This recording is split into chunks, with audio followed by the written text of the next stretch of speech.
એક સમય હતો કે વ્યક્તિ વ્યક્તિને પ્રેમ કરતો હતો. આજે વ્યક્તિ વ્યક્તિને ભૂલી અને વસ્તુને પ્રેમ કરતો થવા માંડ્યો છે.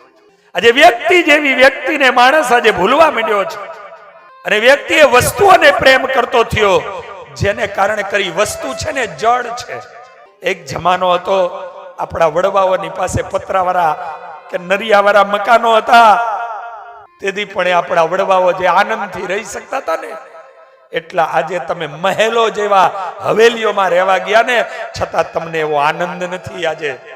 અને આજ આપણો નજીકનો માણા કોઈને ટાઈમ નથી, સમય નથી, છતાં એ સમય કાઢી અને આપણને મળવા માટે આવે તો એ આપણે મોબાઈલ મુકાતો નથી.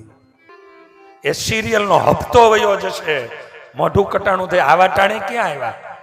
માણા જેવો માણા. એટલે હું કાયમ એવું કહું કે વ્યક્તિ મોબાઈલને એટલો પ્રેમ કરતા થયા કે માણા જેવા માણાને એ ભૂલવા માંડ્યો.